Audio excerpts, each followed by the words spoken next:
Hi నమస్తే, నేను మీ journalist రెహమాన్ని. ఏపీలో కూటమి ప్రభుత్వం ఏర్పడి దాదాపు 2 ఏళ్ళు అవుతుంది. జూన్ నాటికి 2 ఏళ్ల పదవీ కాలం కాస్త పూర్తవుతుంది.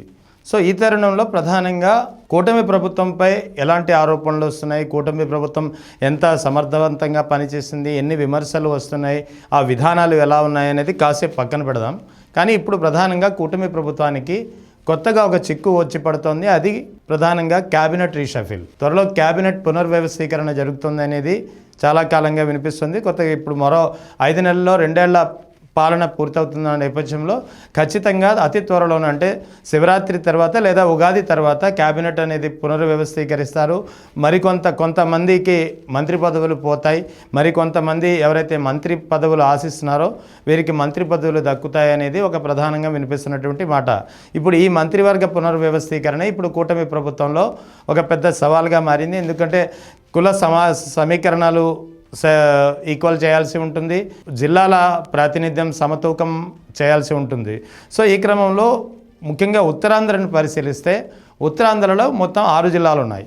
ఉత్తరాంధ్ర 6 జిల్లాలకు సంబంధించి మొత్తం 34 నియోజకవర్గాలు ఉంటే గతంలో ఎన్నడూ లేని విధంగా బీజేపీ, జనసేన, తెలుగుదేశం కలిపి 32 సీట్లు గెలుచుకున్న పరిస్థితి. సో ఉత్తరాంధ్ర వచ్చేటప్పటికి ప్రధానంగా సామాజిక వర్గాలు గవర, యాదవ, కళింగ, ఆ తర్వాత వెలమ లేదా తూర్పు కాపులు, ఆ తర్వాత కాపులు.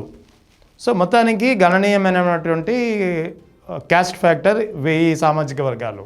సో ఈ నేపథ్యంలో ఉత్తరాంధ్రకు సంబంధించి 32 సీట్లు కూటమి ప్రభుత్వానికి అందించినటువంటి ఉత్తరాంధ్ర జిల్లాల్లో గవర, కాళింగ, యాదవ సామాజిక వర్గానికి ప్రాతినిధ్యం లేకపోవడం, ముఖ్యంగా తూర్పు కాపులకు కూడా కేవలం ఒకే ఒక్క మంత్రి పదవి ఉండడం అనేది చాలా శోచనీయంగా ఉంది. పెద్ద ఎత్తున దీనిపై ఆయా సామాజిక వర్గాల్లో తీవ్ర అసంతృప్తి నెలకొంది. సో ఈసారైనా సరే తమ సామాజిక వర్గాల నుంచి క్యాబినెట్ పునర్వ్యవస్థీకరణలో ఒక స్థానం ఇస్తారని ఈ సామాజిక వర్గాల నుంచి బలంగా వినిపిస్తున్నటువంటి మాట.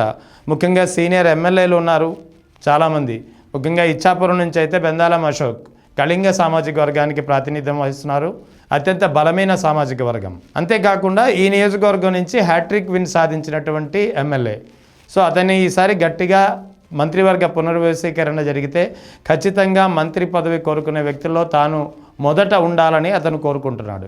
సో ఇలా చాలామంది కోరుకుంటున్నారు. సో అందరికీ న్యాయం చేయగలుగుతుందా?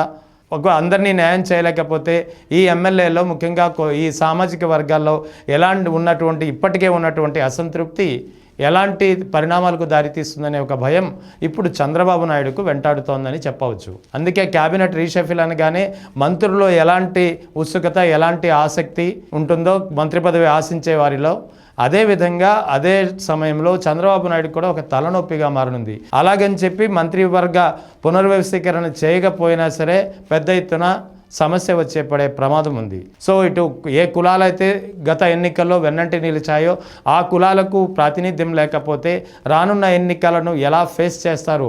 ఎందుకంటే ఆంధ్రప్రదేశ్ అసలు కుల సమీకరణాల చుట్టూ ఆంధ్ర రాజకీయాలు తిరుగుతుంటాయి. సో అందుకే ఇప్పుడు చంద్రబాబు నాయుడుకు ఈ అంశం అతిపెద్ద సమస్యగా మారింది. సో ఈ క్రమంలో ముఖ్యంగా ఆముదాల వలస నుంచి ఎమ్మెల్యేగా ఎన్నికైనటువంటి కూన రవికుమార్ కూడా మంత్రి పదవి ఆశిస్తున్నారు. ఇటు ఇచ్చాపురం బెందాలం అశోక్ ఖచ్చితంగా తనకు మంత్రి పదవి దక్కాలని కోరుకుంటున్న పరిస్థితి.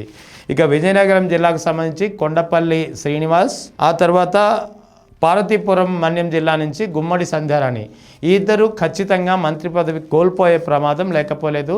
ఖచ్చితంగా మంత్రివర్గ పునర్వ్యవస్థీకరణలో ఈ ఇద్దరు మంత్రులు తమ మంత్రి పదవుల్ని కోల్పోవచ్చనే ఒక వాదన ఈ మధ్యకాలంలో గట్టిగా వినిపిస్తోంది. సో కిమిడి కళా వెంకట్రావు ఇటీవల గత ఎన్నికల్లో ఆయన్ని చీపురుపల్లి నుంచి తీసుకొచ్చి మరీ గెలిచినటువంటి పరిస్థితి.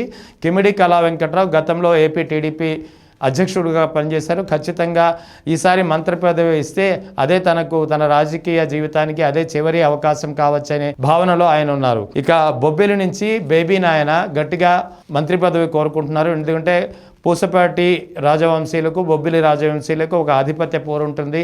పూసపాటి రాజవంశీయులకు సంబంధించిన అశోక్ గజపతి రాజు ఎప్పుడైతే గోవా గవర్నర్కు వెళ్ళారో ఇక బొబ్బిలి రాజవంశీయులదే హవా నడుస్తుందనే ఒక వాదన ఉంది. ఈ క్రమంలో బొబ్బిలి రాజవంశం నుంచి ఖచ్చితంగా తనకు ప్రాతినిధ్యం వహించాలి, వెలమ సామాజిక వర్గానికి సంబంధించినటువంటి ప్రాతినిధ్య కోటాలో మంత్రి పదవి కోరుకుంటున్నారు బేబీ నాయన. ఇక్కడ హోంమంత్రి అనితకు సంబంధించి కూడా మంత్రి పదవి కోల్పోతారా లేక శాఖ మారుస్తారా అనే ఒక వాదన గట్టిగా వినిపిస్తోంది. ఇక కొనతాల రామకృష్ణ ముందుగానే చెప్పుకున్నాం, గవర వెలమ కళింగ సామాజిక వర్గాలు బలంగా ఉన్నాయి. కళింగ నుంచి వెందాలం అశోక్ తన మంత్రి పదవిని ఖచ్చితంగా కోరుకుంటుంటే గవర సామాజిక వర్గానికి ప్రాతినిధ్యం వహిస్తున్నట్టుంటే చాలా సీనియర్ ఎమ్మెల్యే కొనతాల రామకృష్ణ పేరు ఇక్కడ పరిశీలించుకోవాలి. కొనతాల రామకృష్ణ కూడా ఈసారి ఖచ్చితంగా తనకు మంత్రి పదవి కావాలని కోరుకుంటున్నారు. ఇక మాడుగుల నుంచి ప్రాతినిధ్యం వహిస్తున్నటువంటి బండారు సత్యనారాయణ, ఈయన కూడా టీడీపీలో చాలా సీనియర్, ఈయనకు కూడా మంత్రి పదవి గతంలోనే వస్తుందని ఆశించారు కానీ రాలేదు. సో ఈసారైనా వస్తుందనే ఒక ఆశ ఆయనలో ఉంది. సో మరోవైపు యాదవ సామాజిక వర్గానికి చెందినటువంటి గాజువాక ఎమ్మెల్యే సీనియర్ టీడీపీ నాయకుడు ఏపీ రాష్ట్ర టీడీపీ అధ్యక్షుడు పల్లా శ్రీనివాస్ యాదవ సామాజిక వర్గానికి ప్రాతినిధ్యం వహించాలంటే ఖచ్చితంగా పల్లా శ్రీనివాస్ పేరు పరిశీలించాల్సి ఉంటుంది.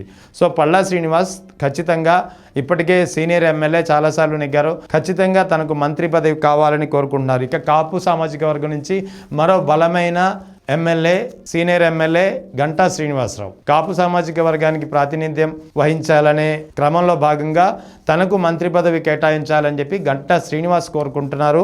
ఇక విశాఖ నార్త్ నుంచి ఇప్పటికే 2 సార్లు ఎమ్మెల్యేగా ఎన్నికైనటువంటి విష్ణుకుమార్ రాజు బీజేపీ నుంచి ఉన్నారు. కూటమి పార్టీలో భాగంగా కూటమి భాగస్వామ్యంలో భాగంగా బీజేపీకు బర్త్ కేటాయించాల్సిన పరిస్థితి, ఆ బర్త్ తనకు కేటాయించాలని చెప్పి విష్ణుకుమార్ రాజు ఆశిస్తున్నారు. సో ఓవరాల్గా ఇక్కడ ఉత్తరాంధ్ర నిజానికి కూటమి ప్రభుత్వానికి చాలా కీలకం, అందులో ఎలాంటి వాదన లేదు.